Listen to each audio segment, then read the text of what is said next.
Well, today is Saturday, September 9th, and it's another edition of Let's Turn a Box Truck into an RV, and I gotta show you a really boneheaded thing that I did that I discovered yesterday, and it has to do with this new shore power connector that I put in.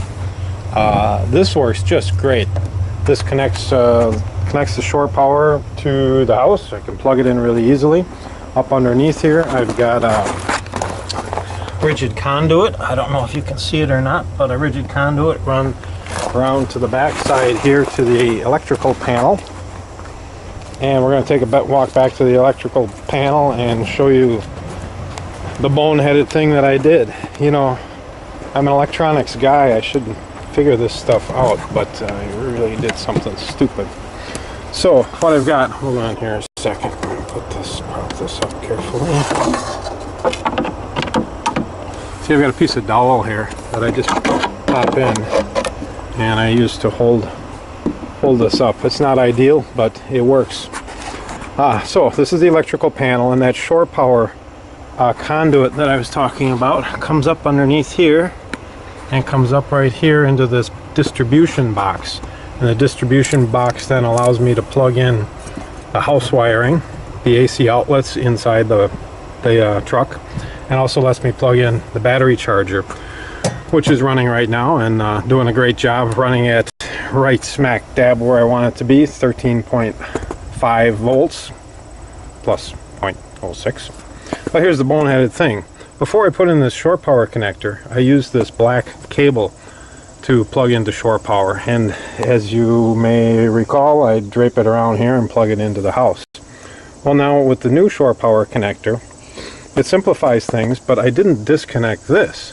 So what I've got here is 110 volts live hanging out on this male connector with metal spades hanging out just waiting to short out on something. So I discovered this the hard way. One of those metal connectors tapped along the side here. I wonder if you can even see a char mark, but it tapped somewhere along the metal part of this door frame, and it shorted out and threw some sparks and it blew the breaker down in the basement. So, you know, luckily nobody got hurt or anything, but it was a really stupid thing to have this hanging out here. I thought, well, this would be a secondary way to plug things in. If I use the generator, I can just pull this out and plug in the generator. Or if I'm camping somewhere where the power is over in this corner of the truck, I'll just pull this cable out and plug it in. But obviously I got to do something about this, and I'm thinking I might just get a female connector and put it on there to basically insulate it when I'm not using it. That's a little risky because somebody could take it off and leave it off and not know what they're doing. Maybe I'll paint it red and put do not remove on it or something, but I got to do something about this, obviously. So that's my boneheaded thing for the day. And I'll show you one other thing here that we got done. Come on around this way.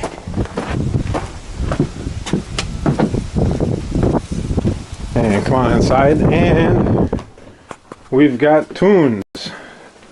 I put in a stereo system here. Awesome, huh? So I've had this thing for quite a while. I bought it from Amazon.com. It had the features I wanted. It's got Bluetooth, it's got a USB, it's got a little memory stick here, which is great. I loaded the memory stick up with I don't know, about 8 gig worth of music, and right now I've got it on random play, and we're just playing through some of my favorite tunes. So it works, and I get FM on it, of course, as well. Got to hook an antenna up yet. I get the local station, but that's it. Actually, I do have an antenna hooked up here. I bought this off eBay for a couple of dollars. It sure isn't much of an antenna, but it's a whole lot better than no antenna. So it's a start. I don't know if I'll need to put in a better antenna or not. I think we're going to start with this and see where it goes. So got some Zen Cafe playing here, it sounds like. So this is all just temporary. Originally I was going to build this stereo and as well as the electronics panel in down kind of here so that when you're in bed you could access it. But I kind of changed my mind. In fact, I got all the wiring set for it to be down here. But I've changed my mind. I'm thinking I'm going to build it into this microwave oven cabinet that I want to build up here and have it face out front. So it's a little more at eye level, a little bit more in your face, a little bit easier to get to the volume controls and see the battery monitor and thermostat, etc., rather than have it hidden around the corner of the bed here. It's still very bright at night. If you come out here at nighttime, these little blue LEDs on the front of this thing light up the whole cab with blue light. So I want to do some kind of a shade or dimmer or something to keep that light from ruining the buzz in the cab here, in the box. So the battery monitor is working great as well. Let's see what it's telling us here. We're at 13.45 volts here. The reading here is about 1/10 of a volt less than in the back. Tells me I'm drawing 13.5 watts, and it's been up now for 44 hours.